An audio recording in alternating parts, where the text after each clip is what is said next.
Yeah, okay. Stream. Say a thing? Thing. Cool, it is I'm sorry, working. a thing. Yep, it is working. Got it. So, uh, the topic of the stream. I don't see a reason to, wait around long. So, you played Ultra Despair Girls. Yes, I did. We haven't talked a lot about it. We have talked some, but that's just like passing moments in other conversations. Um, so the first question: what did you think of UDG? It was fun. For the most part, I think like overall, the game it's a very mixed bag. It is very Danganronpa for better and for worse. Yeah, it definitely has some very low lows and some very high highs.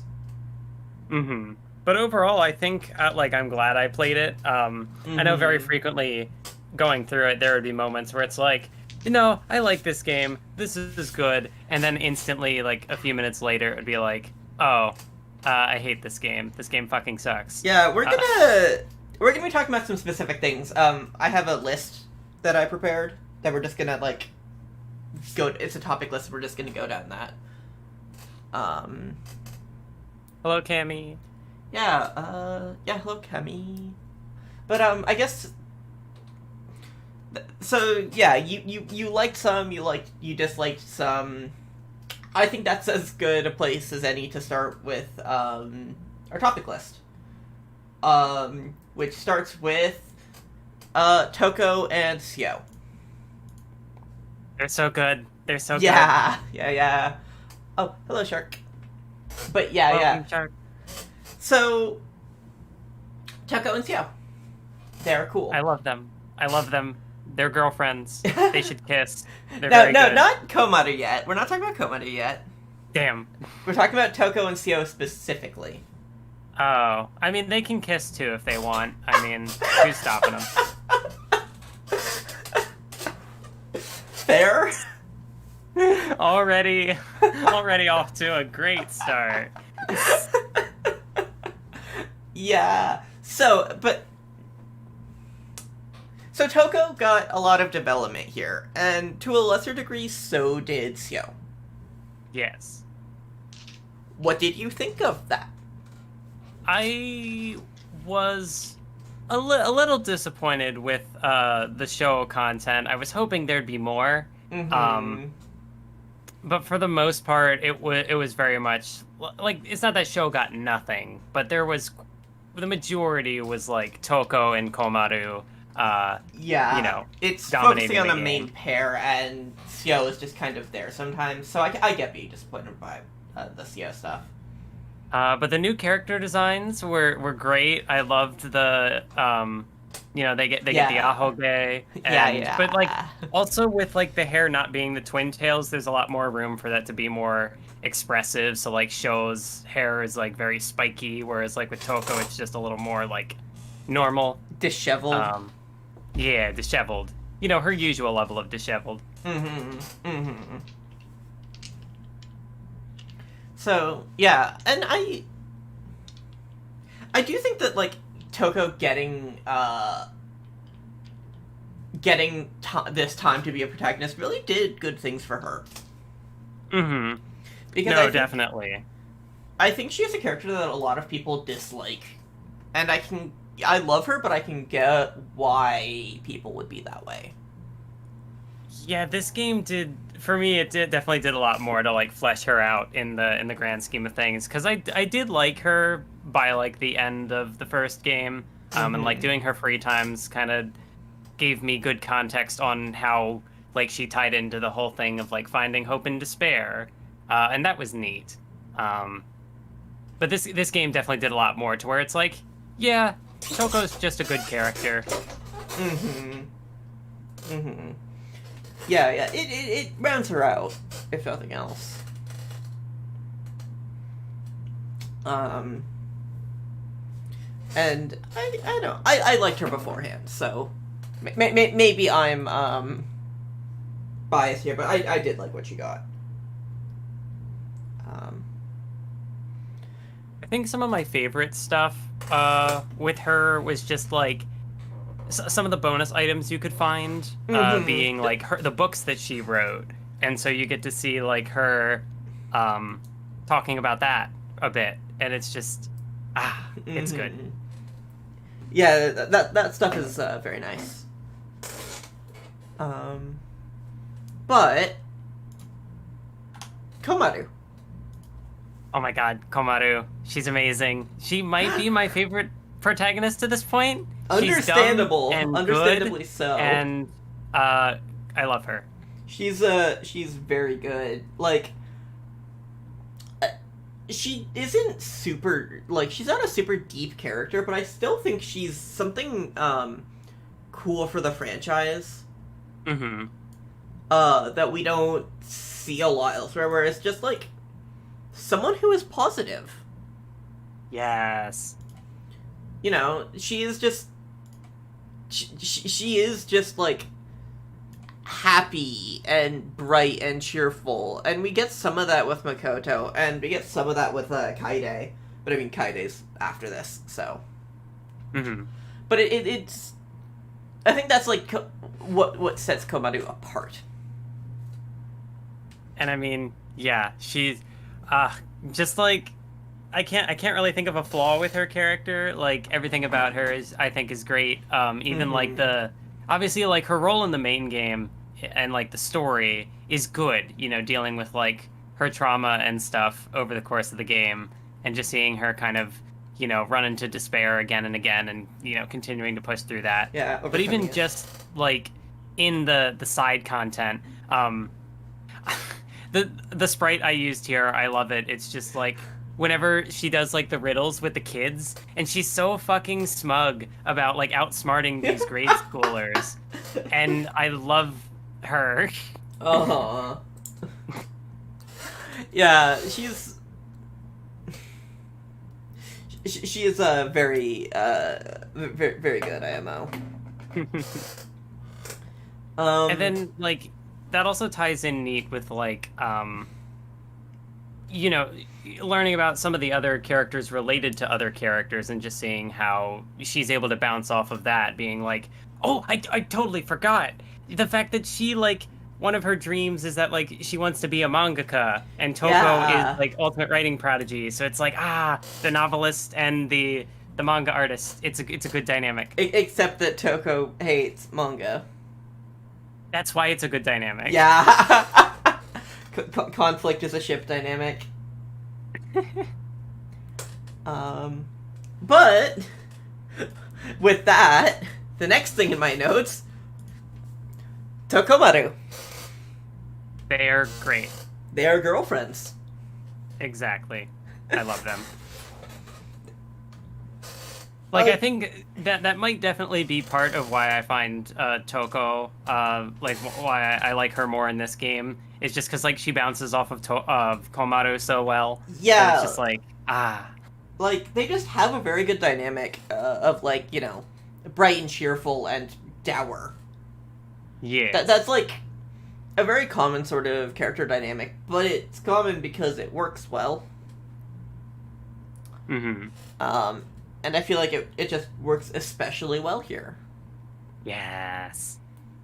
I don't know. I have what I want to say on this, but I'm like, I think it's just like all of the small little dialogue that they get throughout is very good for them. Does a great job of like fleshing them out and stuff.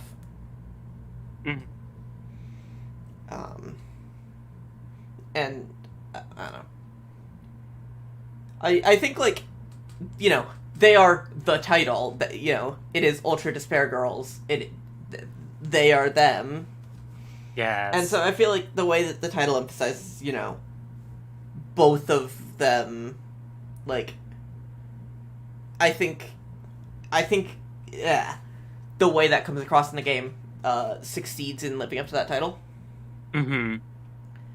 Yeah, definitely. Like, even you know, the part at the end, well, in more the end game where it's like you have like the choice to make with Komaru, and it's like this is your last choice with this character, but then you get to like switch over with Toko, and yeah. And it gives the sense that just like everyone had some amount of character development off screen between the first game and this. Just that, like, you know, they're not the same characters that they were before. Yes. But I feel like this gave Toko more potential for character development. Specifically, like, an arc. And just being paired up with a character who is so unlike her. Who she, at first, has to be around, and who she grows to like. I feel like that's a strong material for her.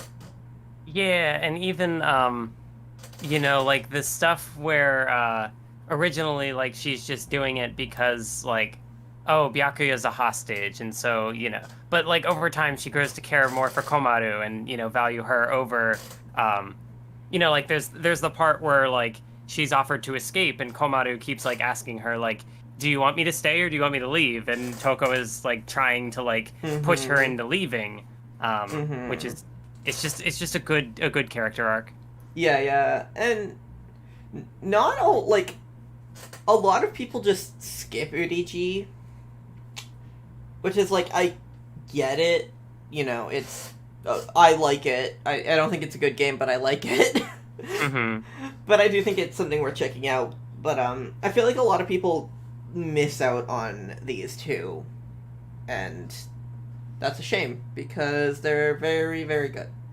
Yeah, I think like one of my favorite moments as like a, you know, real like emphasis of their character dynamic is like partway through where they have like their big fight and Komaru, you know, talks about how like, oh, Toko has talent and she doesn't know what it's like to like suffer in the way that she has, but that is like that upsets Toko because it, you know, it implies that Toko hasn't been through a lot through the first Killing game, and you know, she talks about like her inferiority complex, and how like she's just like a walking ball of anxiety, and it's like it was a good like midway like argument to sort of like flesh out I don't know, more of their dynamic. It fleshes out their dynamic, but it also serves as character development for both of them for their respective arcs. And it also just makes for a good couple spate. Yes. they're very good girlfriends. I don't know, do you have anything else to say on this? Not, I guess, like, in a specific sense, but... I mean, we'll probably end up talking about them more in, like, later topics. Yeah. Because these are pretty general, but, so, here's another one. The Warriors of Hope. Oh, boy. Yeah, what do we fucking say here, you know? I think that, like, there are definitely interesting concepts here, and I think I can appreciate sort of the general framework of, like, you know, kids with, like, traumatic upbringings and how, you know, that, like, molds them to kind of be these antagonists in this setting. And the game could be a little more tactful, a lot more tactful. Yeah, that's on the some thing. Of the subject. It has a very firm idea of the story it wants to be telling about trauma. But it doesn't do a good job of it. I feel like, yeah, part of it is just kind of the general Danganronpa aesthetic that, like, it goes for, where it's very self-aware and very, like, humorous, and, not that it doesn't take things seriously, but not it could not take them serious more seriously. Yeah. Like the whole like self-aware meta humor doesn't work when it's connected to like child abuse or sexual assault. Kotoko. Yeah. I think, like, it all does come back to Kotoko, because, like, with, and we'll talk about Monica in a second, but, with the other Warriors of Hope, their trauma is still, well, traumatic, and it is still, like, something of a, that's, like, a shame that it happened to them and all that, but it's, like, it's not so grounded in reality. Like, Jitaro's thing is his family abused him and, like, made him think he was ugly, and made him wear a mask and shit, like, so that he just has no self-confidence anymore because of that abuse. Mm-hmm. Which, you know, abuse is a very real thing, but it's taken in a direction that's more, It's something not that to grounded as me much. felt like it, you know, could touch on like some very real stuff, but it, you know, presented in a more like exaggerated way. Yeah. But which I think can work. Yeah, I think it works, like, in his case. Mm-hmm. But I think in the case of Kotoko, it's just too real. Yeah, I felt even as much with the boss battle with Masaru in Chapter 1 that, like, the whole talk of child abuse felt like, did they have to present it that way? Or, like, I don't know. It just felt, even then, that, like, that set a tone. And so by the time, like, Kotoko happened, it was just like, this doesn't surprise me, but also, what the fuck? Yeah, the thing with Kotoko, like, I do think that's the point where the line was really crossed. Like, Danganronpa has always had sketchy moments, but I think, like, this is one of its worst. Mm-hmm. But I have a thing in here to talk about Kotoko, specifically, but, I guess we're just doing that in it with the others. I think it is a significant misstep, and one that I think hurts the game a lot, because that one minigame makes this game so much harder to recommend to people. Yeah, it's the one element where it's like,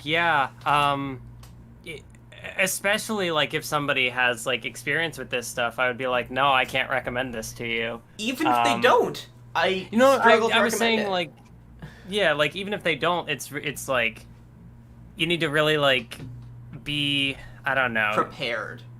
Like, you know, I went into this game knowing that it was going to do some sketchy stuff ahead of time, and so like it's that sort of thing where like I wouldn't recommend this blind to anybody. Yeah, it needs like content warnings. Yeah, that's the thing.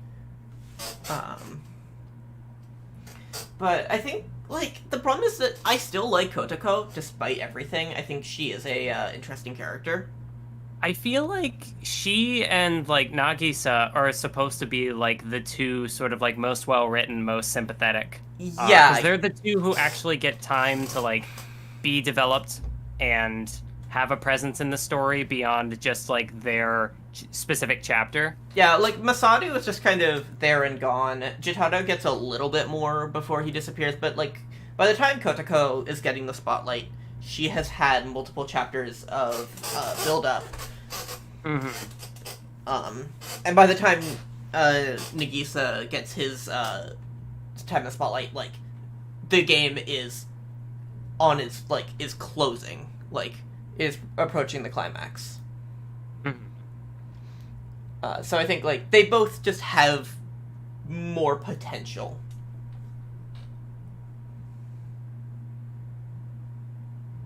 Hello? Oh, yeah, no, I yeah. just didn't have a response. Okay, yeah.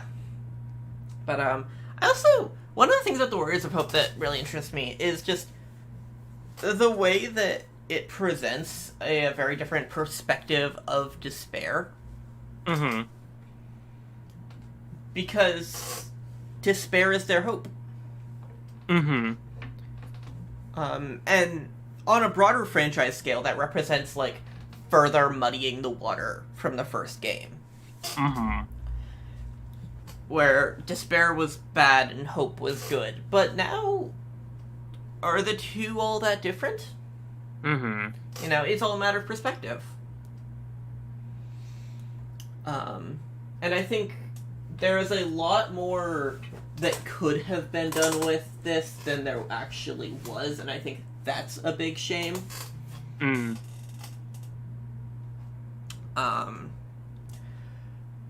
But I still like what was done with it.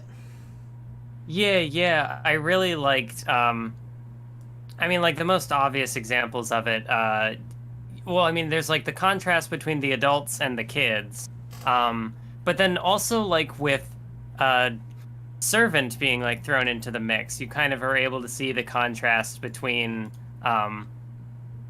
you know, like, the way that Komaeda presents things up to this point, and, you know, seeing how, you know, Komaru was meant to be this character who would, like, almost be, you know, like, the comparisons to her brother are, you know, very clear, and the game plays with that. Yeah. And it's like, yeah, that aspect of things all, I think, ties together really well. Yeah,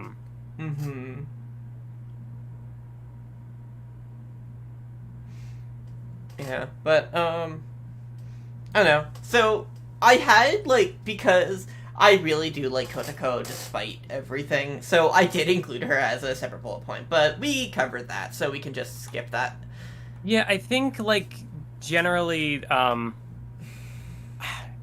yeah, it's tough. Like, I definitely do, like, want to like her. It's more that, like, the tongue-in-cheek humor, with, like, the self-aware jokes, and yeah, it really, really makes it tough, because, like, even when she comes back later, they're still doing the things where she's like, oh, she'll do, like, panty shot, and it's like, why?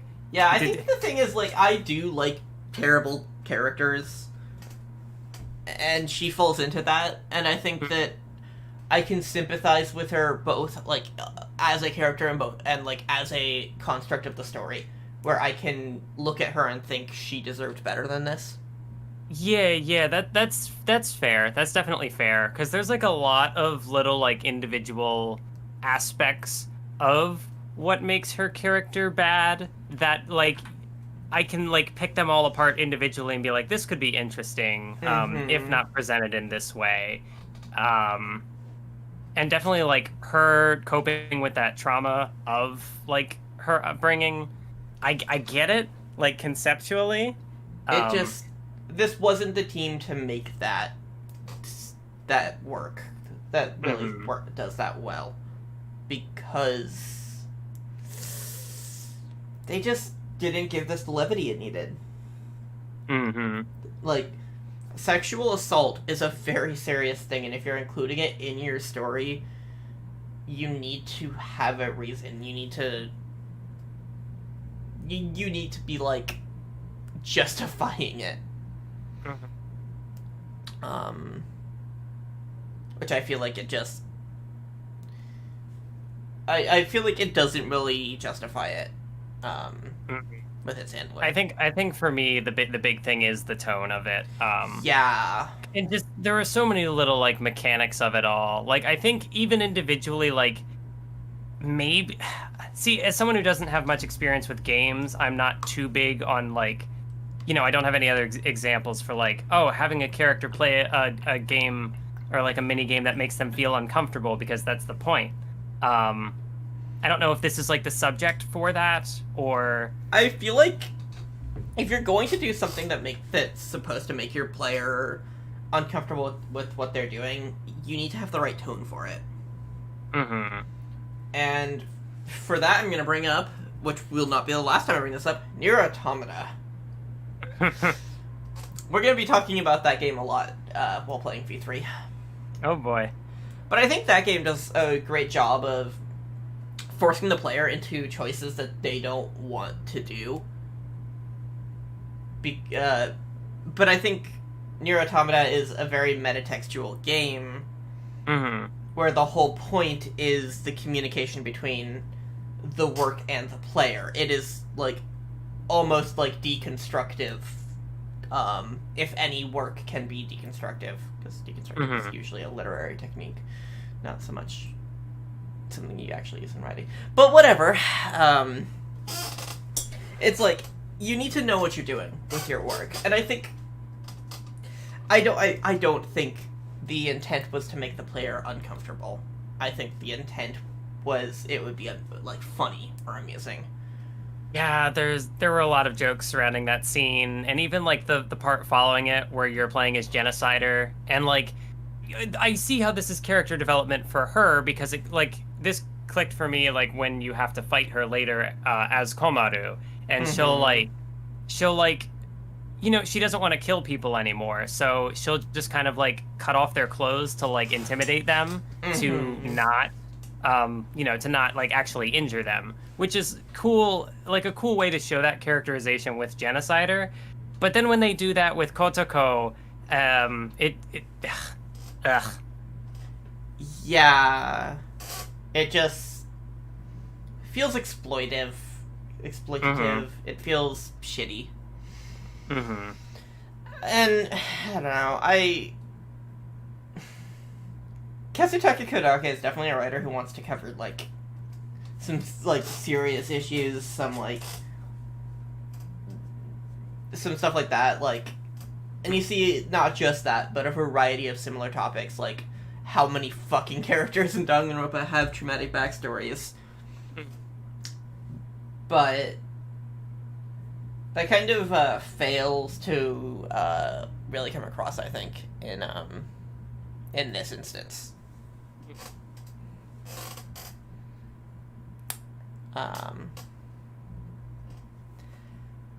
Yeah. So, do you have anything more to say about Kotoko? No, not really. Nothing new. So let's talk about Monica. Oh boy. Disabled representation? Question mark? Question mark? Question mark? Question mark? Question mark? I still don't know what to make of the wheelchair reveal. I don't know, it is ableist, in a way. There's a lot of ableism in that choice. That, like... And you can see in earlier art that, like, the wheelchair is something that was added, like, in concept art. Because, like, I showed you some of that, for the, like, beta Junkos. How there was a lot of concept art for this game, and some of it shows Monica standing, and then after a point in the development, suddenly all of the art has her in the wheelchair. So, like, that was a thing that they added at some point. But, I think, like, it works for, like, the character being just this manipulative piece of shit. Yeah. But you need to think about what kind of story you're telling, what kind of things you're imparting to your audience when you make choices like this. Because Danganronpa hasn't had disabled characters before. There's gonna be another character in a wheelchair in DR3, who is also quite mixed for their own for her own reason. I love her, but Miaya has issues. But the thing is, just like the wheelchair thing from Monica is, at least for me, someone who is physically disabled, but in ways that I don't have to use a wheelchair. Like, or like walking aids, like, it's not really something I feel like I can comment on too much, other than to say, like, it is bad. It is not good. And if only that was the only thing about her. Because there's a lot about Monica. I mean, I felt like other than not really knowing how to take that reveal, she is very evil. But I feel like for what she sort of like serves to the story, I think overall I came out feeling pretty positive on her. Oh yeah, no, I love her. She is like one of my, it's her and Kotoko are the like Ultra Despair kids that I like love, but she is like, but that's just because I say this so much. I like terrible characters. I like her for the same reason I like Junko, just that like I like unrepentantly awful characters. Sometimes. I guess that's a fitting comparison, considering she was trying to create the successor to Junko. Yup. I don't know. I think, like, I do have one other, like, discourse to bring up, and then we can just, like, talk about, like, the good things about her, but this ties back to Kotoko. The fucking thing where she purposefully uses a word that is a traumatic trigger for Kotoko. Yeah, I mean, she is a terrible person. That's one of, like... That is on par with the wheelchair reveal in my mind as, like, this is a bad thing. Just because it's a very severe thing to do. That can do a lot of damage to someone, and I don't think, like...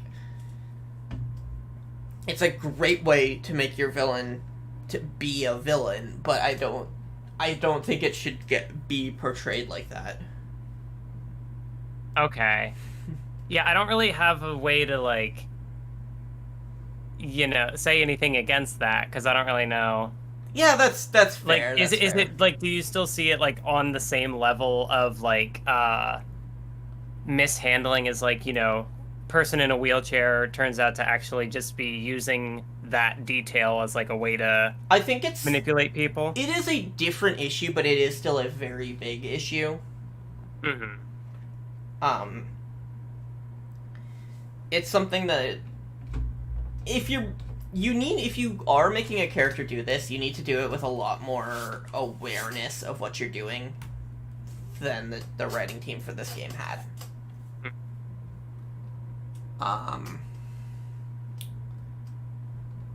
But besides those things, Monica. Fun fact, voiced by Haruhi. Okay. One of her first, like, post-controversy roles, I believe.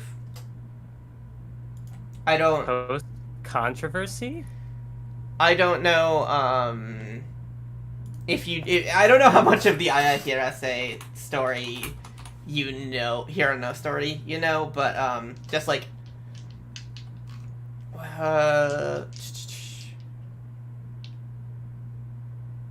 when I'm trying to, like, remember when it was,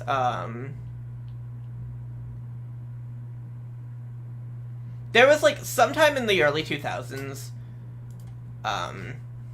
it came about that, she had a boyfriend. And that, before that point, she was Haruhi. She was one of the biggest voice actresses. And then that kind of just threw off all of her momentum. And for a few years, she kind of disappeared. Okay. And it took her a while to really, like, build back momentum.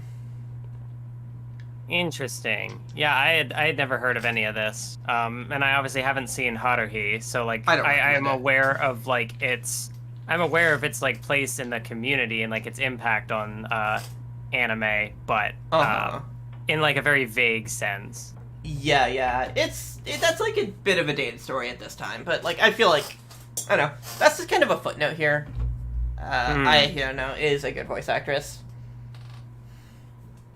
Just wanted to give that a shout out. Yeah. Monica the Mage. She's cool. Yeah, I really liked her, again, like, calling back to the thing with Komaru being, like, an imposter Naigi, that, like, she was sort of like becoming this imposter Junko, but like the difference between the two is that like Komaru, you know, was able to reconcile that like she couldn't be Naegi, that she had to be herself. And so they work really well as like protagonist antagonist sort of contrast there. Yeah. They are foils to each other as companions to characters who are foils to each other. Yeah. And then also like with how Servant ties into things, how like, you know, Komaida is all about like fostering you know, creating like the ultimate despair to then create the ultimate hope. But like with Monica, she was more like trying to create the ultimate hope to create the ultimate despair. So kind of like inverting that. And that was fun. Yeah. Yeah, as I said, I think she just makes for a good foil against Komaru. I also think it's interesting that like she deserves to be talked about separately from the rest of the group because she doesn't share their values. Oh yeah, no, definitely. Like she used the Warriors of Hope. She was like, I think it was even stated that like Junko sought her out specifically, and the others were just kind of extras. Yeah, it's just like the others legitimately cared about their, you know, despair and the like hope. Despair is their hope thing. But Monica just wanted to cause problems. And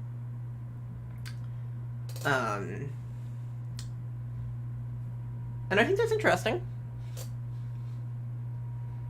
I think when already the like hope and despair stuff in this game is the most interesting part about it, thematically speaking.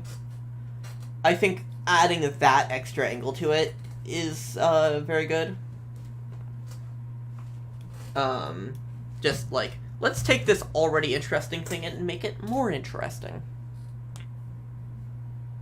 Yeah, I think she works well as an antagonist, just of like kind of leading the characters around.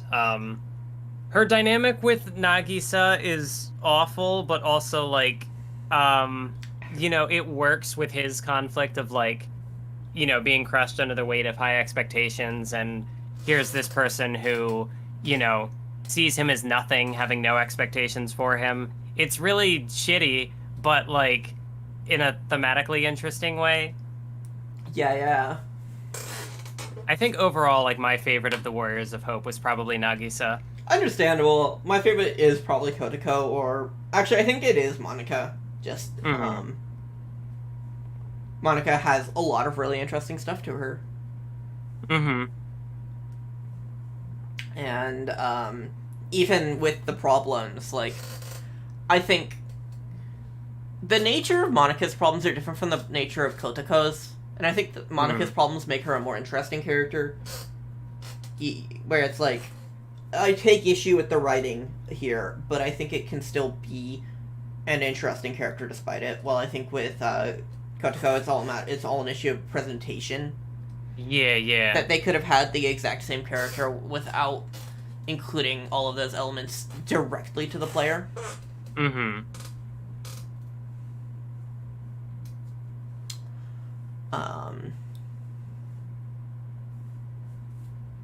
And there's more to say on this, but I'll wait for a later section. So if I have nothing else to say here, so that's fine with you. We can move on. Yeah. So, Servant.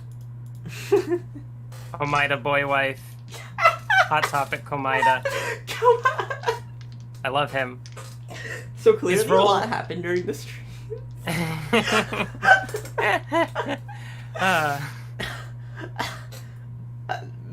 You know, someone. Oh wait, is Discord cutting out? No, I'm just dying. Oh, okay.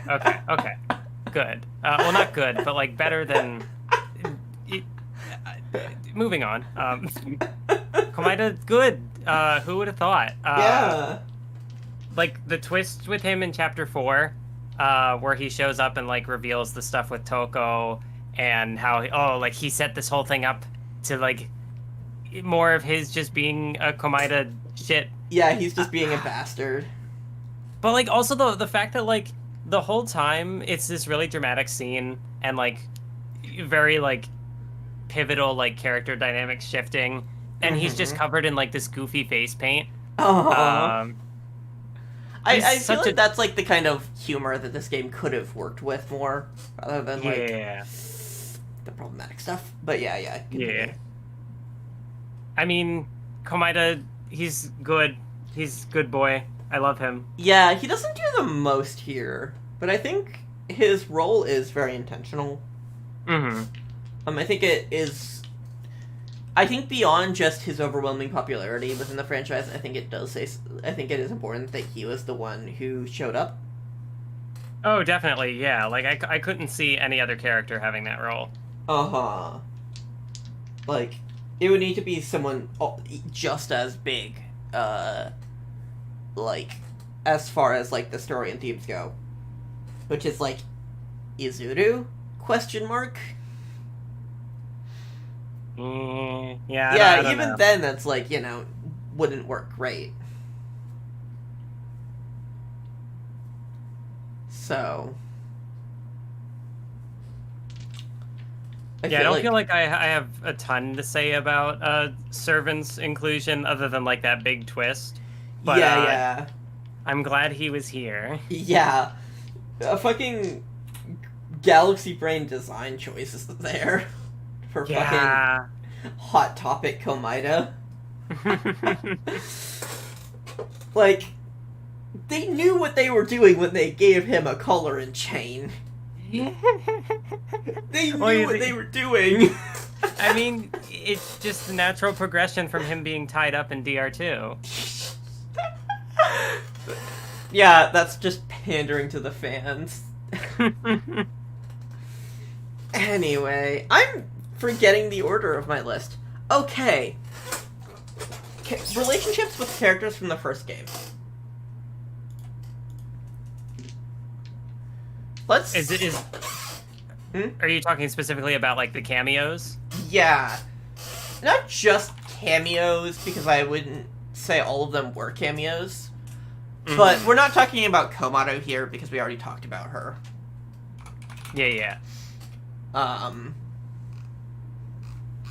There's just a list on the wiki. So I'm just gonna go down that. Oh, yeah. So, I know that I don't believe I saw all of them, unfortunately. But I saw most of them. Uh-huh. So, Aloysius Pennyworth. Who? Aloysius Pennyworth.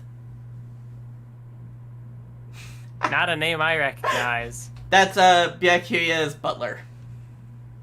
Oh my god. How did I miss this? And I thought Nike was supposed to be working under him. He's betraying his boyfriend. I mean, this is Actually, from no, before you're he right, was you're attending right. Host Peak. This was from before. Okay. A relic of the past. But I do think it's notable, like because what it was is the closest person or people to a given character. Mm-hmm. And that all says a lot about who the characters were. Or, like, about who the original characters. The fact that the person that Byakuya considered closest was his butler says a lot. I mean, yeah, considering he had, like, the backstory of having to fight all of his siblings in, his own, like, killing game. I don't think they actually died, but... No, they didn't. We see, his half-sister in one of the novels. But yeah, I could understand it being, like, a non-familial connection with him. Mm-hmm. And it's just like he probably would have spent more time around, his butler than, like, his parents, or whatever. Yeah. Damn, I need to find the hidden item for this, because this sounds like good content. Yeah, so that's interesting. The next one is, Ayaka Hanayama. Was that the idol? Yes, that's one of Okay. Sayaka's idol mates. That was one of my favorite little bits, because we find out that Komaru is just a massive Sayaka stan. Uh-huh. And it's so good. It's so good. She's such a dork. I love her. Imagine the next time that Naegi and Komaru get to see each other, and he gets to tell Komaru that he knew Sayaka, and also Sayaka is dead. No!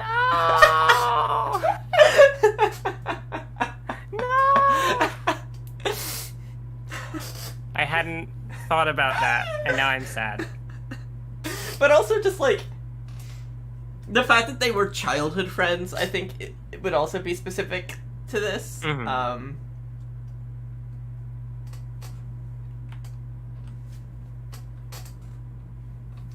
But yeah, I think one of Sayaka's idol mates being her given person in the killing in like this like demon hunting is fairly obvious. Like you would expect that. Mm-hmm. So next, Fuhito Kirigiri.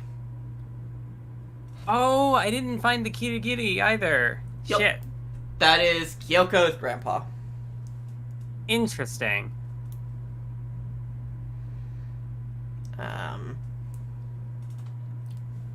Father of Jin Kirigiri. Apparently he also plays, like, a big role in Kyoko's light novel spinoff. Okay. Which would, make sense. Mm-hmm. But I don't know if there is a, lot that's shown there. I didn't get most of the hit list targets because I kind of ignored that stuff when I was playing. Mm-hmm. So, Fujiko Yamada. Oh boy, yeah, she was Fujoshi. That's, connected to, like, Hifumi, like, they're both otaku. I guess that makes sense. That was kind of my only takeaway. Yup. It's not really a super, a lot there. Grand Boy Shetty Ludenberg. Oh my god, the cat. Yeah! So Yes. if we want to talk about like relationship, what these say about like relationships and the people that they're tied to, the person that Celeste was closest to was her cat. She's a legend. Yeah.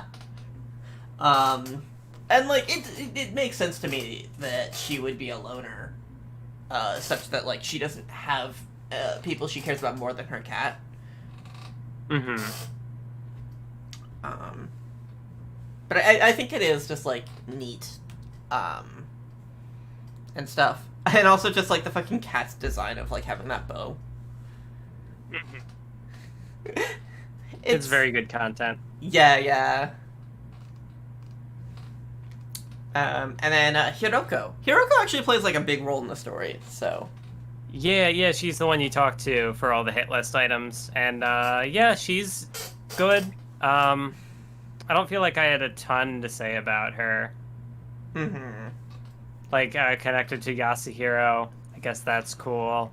I don't know. Yeah, that's fair. I also didn't have much to say about her, so I was kind of hoping you would. So... yeah, no, not really. Kameko. Kameko. I probably didn't get this one. Oh, that's Toko's. Oh, yep, no, I didn't get that one. Kameko is a pet of hers. Interesting. Her pet stink bug. A pet stink bug. Yep. Interesting. Damn, I really wish I had gotten that one. Yeah, there's a lot to that one. Just like... even more so than Celeste, like, we knew Toko didn't have friends. Mm-hmm. So it would be shocking if, like, even anyone in her family was included. Mm-hmm.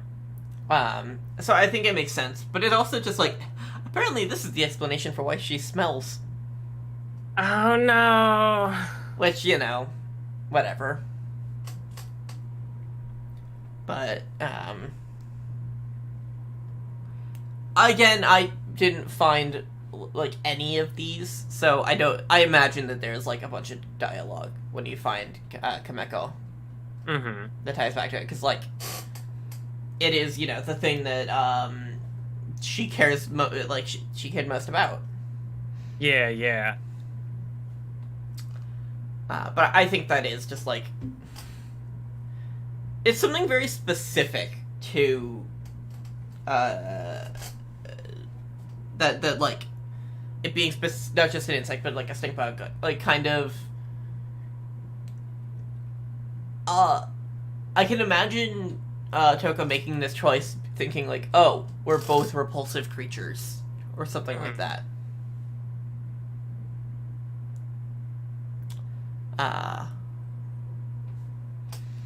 So I think it's, like, very, a very neat choice. Okay. Kanan Nakajima. Did you find that one? I did. She was the one who had the spin-off, right? Yes. I hope my tone of voice is saying something here. Yeah, she seemed like a character, and the connection to Leon doesn't help. I will scroll down to her trivia section on the wiki. Actually, is it not there? Something, one of two characters to feel incestuous feelings. No! She is awful. No! She is terrible. I do not like her.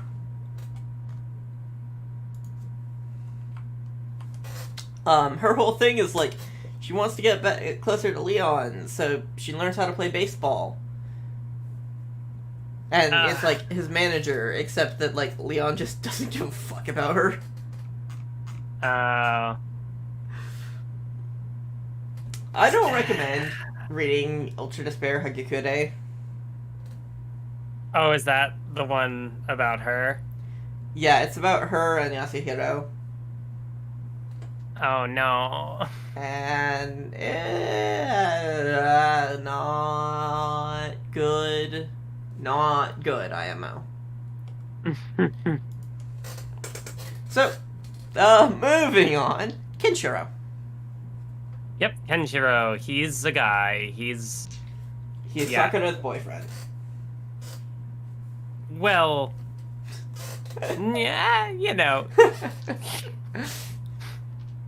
Boyfriend in air quotes.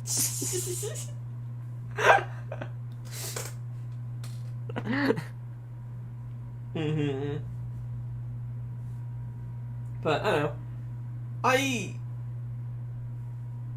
don't have strong feelings on Kenshiro one way or the other. He definitely exists. Yeah, I don't even really feel like this little hit list... I don't remember this hit list description having, like, much more information that we didn't already kind of know from her free time events in the first game. Oh. So, it was more just like, yeah, he exists. Good to know he still exists.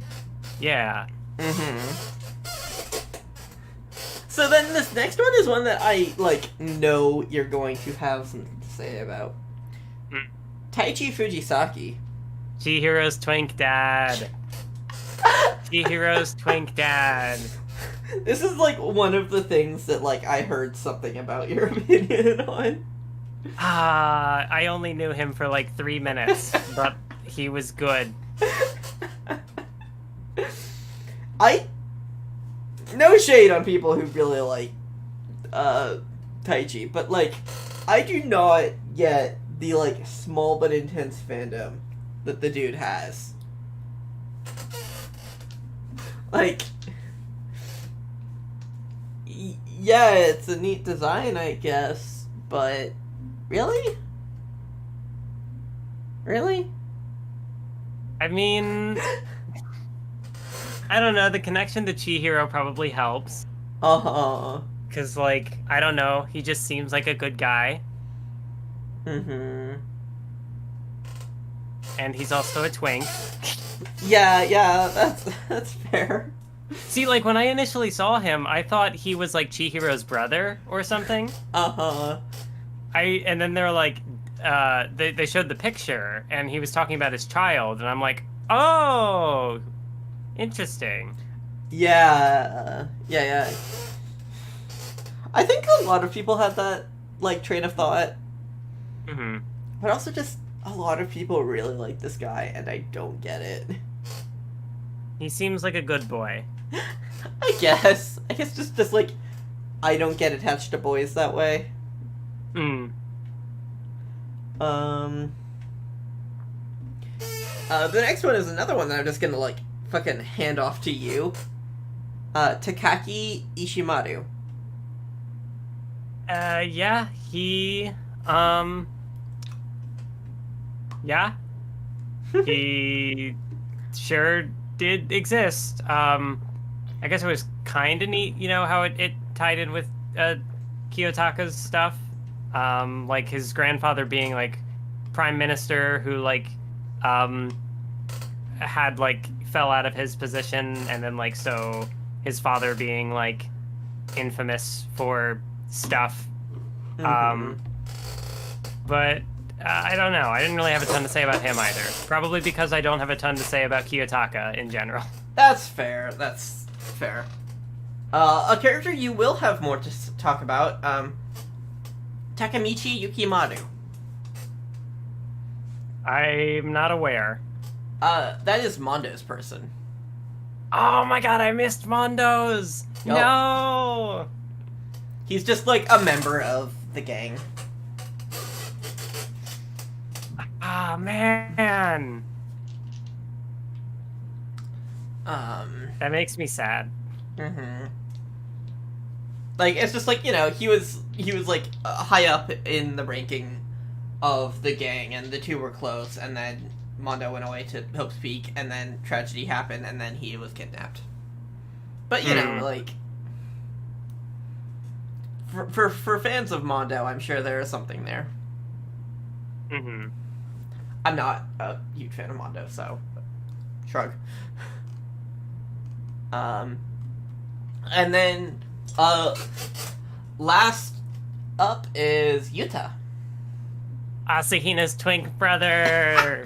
The game hurt me. The game hurt me with this character because he was the first one who showed up, and I loved him immediately. And then he fucking died. That's the experience for most people. Just yeah. just like he just fucking died.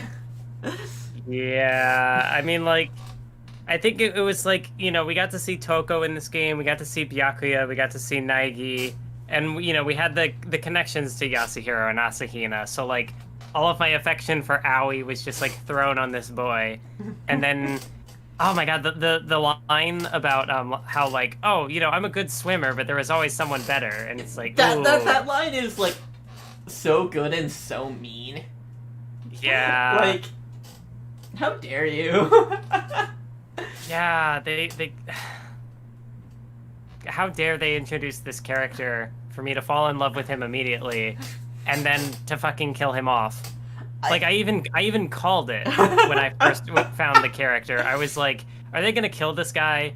He's not gonna, because its title's Ultra Despair Girls. This is really early in the game to introduce a not girl, and then, yeah, he fucking died. Yeah. At least by the time I was introduced to Chihiro's twink dad, I was like, okay, he won't last. Mm-hmm. So I was able to brace myself. Yeah, I can say at least you're gonna be seeing more of Aoi in the anime. Yes, let's go!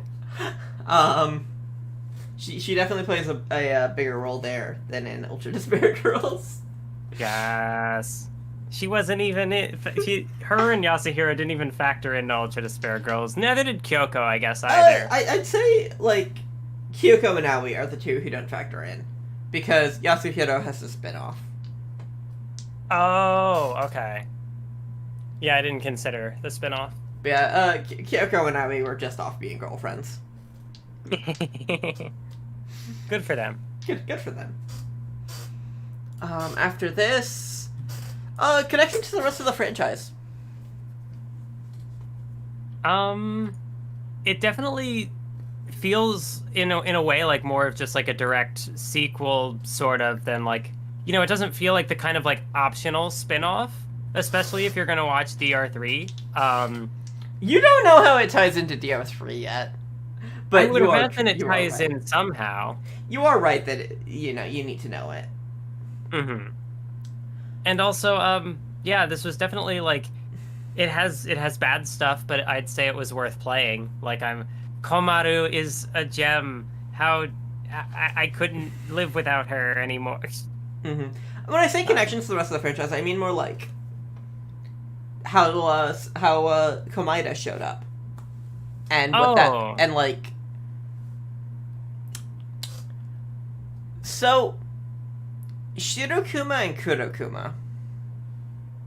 Yeah, they sure do exist. Did you get what's up with them?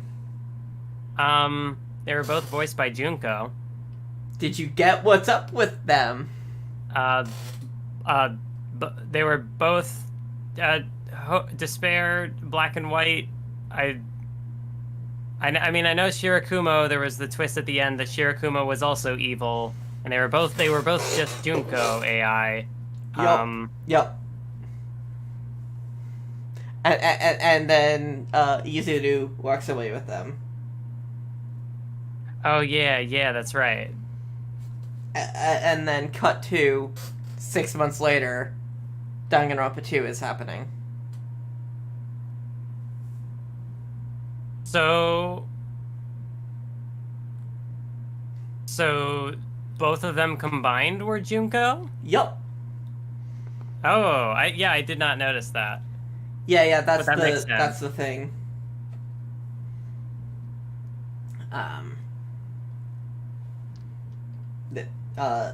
So yeah, that's what's going on with them, and I think that's whatever. I don't like most Monokuma-esque things in this series, and I didn't like either of them. I felt like Shirakuma was fine, but Kurokuma just felt unnecessary. Yeah. It's like... I don't know, it really was unnecessary. I think the thing with Shirakuma is just like...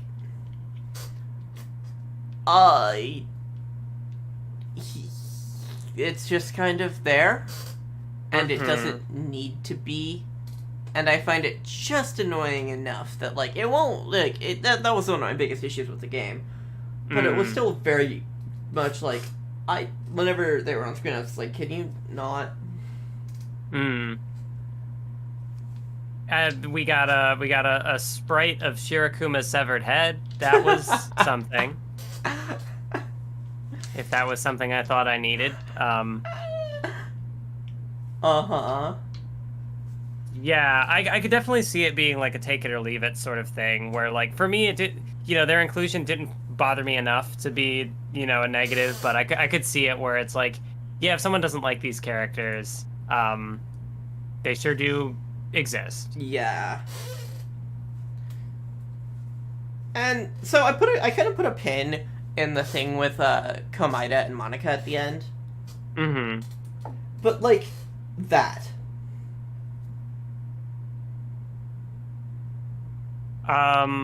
What specifically?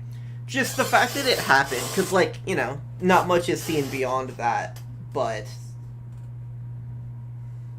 it happens. Yeah. There was a cheeky line, near the very end where, you know, he was carrying off Monica and is like, I can help you, or I can help turn you into, like, a real Junko, except, there's somewhere I need to be, in a certain time, and it's like, Yeah, okay. That's one of those self-aware, like, Being DR2 has to exist. being very cheeky about it. I don't know, I just like the idea of, like, Komida adopting Monica and just being, like, just being her dad for, like, 6 months. No, that's a fun thing to think about. As he just, like, fucking lectures her on hope and despair. Yes. That's, like... People have written fic about that. As they should. And I think that's just, like, a very cute sort of thing. Mm-hmm. And I'm trying to think of, like, what else really counts as connection to the rest of the franchise. I am kind of disappointed that Komida is the only character from the Ultimate Despair that we see. Outside of, like, a hint of Vtuber at the end. Yeah, when I saw, when I first saw Servant, I was wondering, like, are there going to be other characters from DR2 in here? Because I wasn't expecting any DR2 characters, but then he was there. Mm-hmm. And I was like, oh. And then there was no one. And it was just like, yeah. I understand, like, it's a short game, so you don't want to have too much in there. And it probably would have been a lot to even fit one more in there. But I do wish we had been able to get that.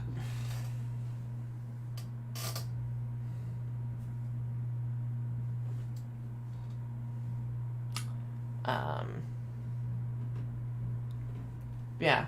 I don't know. Wait. So, another thing, just like, we kind of touched upon this earlier. One of the last points in here is despair in UDG compared to the rest of the franchise.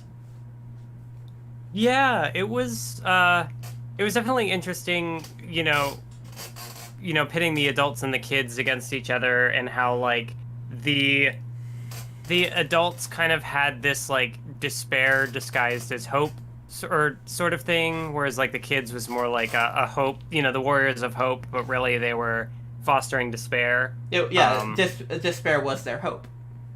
Yeah. And I think it's, like, as I said, it's, like, muddying the water further. Mm-hmm. And it's, like, it's a progression in the first 4 installments of the franchise, where it's, like, in the first game, it's a very black and white issue, in the second game, it's, like, still very, like, black and white, but it's, like, well, what if there are these tinges of gray, Maybe nothing should be black and white. And then this is just sort of like, let's pick up that and just run with it. Mm-hmm. What exists in those gray spaces? And then depending on who you ask, DR3 either muddles that ideology further and sort of... trying to think of a polite way to put this. It sort of just... it turns it in from a black and white issue with spots of gray into a gray issue. Less kindly said, it just... despair is hope and hope is despair. There is... despair is not despair. Hope is not hope. Hope is the bad thing. Despair is the good thing. That is a bit of a bad faith criticism of it.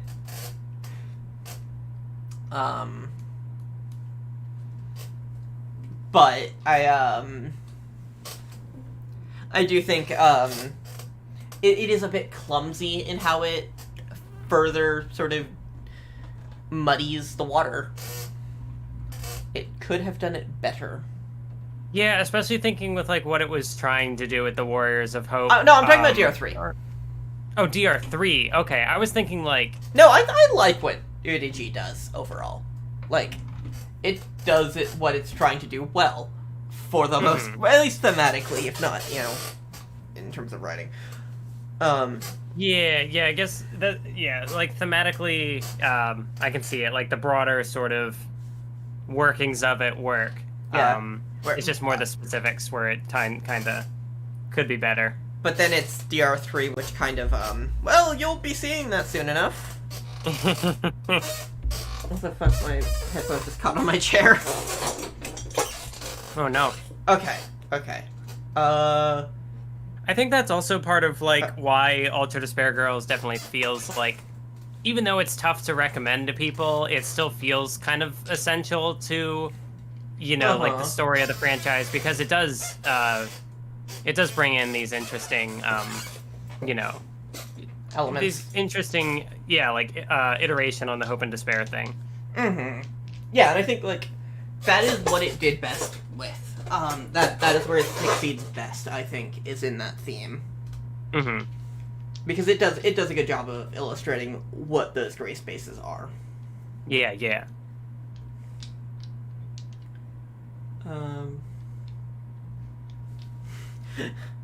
So, one of the last points, gameplay. Oh man, we're gonna talk about the game aspect of the game. Because I feel like UDG is a lot more of a game. Like it's a puzzle shooter as opposed to an adventure game. Yeah, definitely. Wait, Danganronpa's an adventure game? Yeah. Huh? Yeah. Like Zero Escape. Or like Phoenix Wright. I don't know either of those. You don't know Phoenix Wright? No. Huh. Wait, is that the Ace Attorney thing? Yeah, Ace Attorney. I was not aware that was an adventure game. Yeah. Like, okay. Japanese adventure games are very often, like, in the West considered to be visual novels. Okay. But yeah, adventure game gameplay versus, like, shooter gameplay. What did you think? Yeah, it's, I don't know, like, I feel like overall I kind of enjoyed the, you know, like, the aesthetic of going through it. I think I kind of got into the routine, like, decently enough. Mm-hmm. I don't think I would say I particularly liked the gameplay. Like, the puzzle aspects of it, I think, were interesting. The problem is I don't have enough brain cells to solve puzzles all the time. So that's what CO is for. I fucked a lot of them up. And that's what CO is for. And then there were just the mean parts where, like, I'm just walking along a place and, like, Monokumas are right around the corner, or they're like, they spawn behind me and I get jumped and then I get scared. It's not fair. Uh-huh. Yeah, I, for the record, do not like the gameplay of UDG. Yeah, it's a mess. I think that's one of the weaker elements of the game. But I think, like, I don't think it was wasted. I think it was just not a type of gameplay I like. Mm-hmm. I'd probably agree. Although I did think, like, as far as, you know, the ending wrapped it up, well, nicely and also not. Because, like, the final boss fight, the fucking camera is just insufferable. Mm-hmm.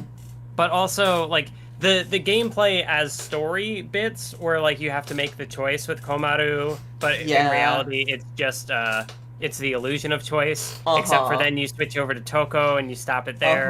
That's a good moment. I thought there were, like, one or two more, but I'm not remembering. Mm-hmm. Like, it definitely has bright spots. And, like, I guess the way you kind of beat the final boss, where it transitions to this cutscene of, like, you have a hope truth bullet, and it's just, they're good girls. Yeah. And they do the music drop. They play the OP, and it's classic Danganronpa. Yeah. Like, one of the few things that you like, you can just say it about that. I don't know if you said it earlier, so. Just the thing about the ending. The thing about the ending. Did I have more to say on it? Yeah, well, just the like, this does not deserve an ending that good. Oh yeah, no, the game, the ending wrapped it up like really strong. Uh-huh. And yeah, like with some of the like steps to get to that point, it was definitely like, if this game had kind of like a middling ending, I'd be, I could write it off easier. But no, it ended like really, really well, like Yeah. stupidly well. Yeah, Like yeah. even getting up to the final boss room, and you find like the last little like hidden item, and it's a conversation between Toko and Komaru. And she cuts in with the "Sore wa chigau yo." And then suddenly there's dialogue. It was so good. Uh-huh. Ha. But yeah, so last point, pretty broad. Game as a whole. In a general sense, in like an overall sense, Just TLDR. good. TLDR, good, but sometimes bad. Yeah, that's kind of it. It has Komaru, so Uh-huh. yeah, it's good. Yeah, it's problematic. But in, the sense that, like, it has good and bad. It is not either. It is not neither. It is iffy, and its presentation of a lot of things is a problem, but on the whole, it does good. Yeah. I don't know. Is that it? I think so. Yeah. I don't think there was anything new I needed to add. Yeah. I'm excited for DR3. Yeah. I'm excited to rewatch DR3. I'll be doing that on my own.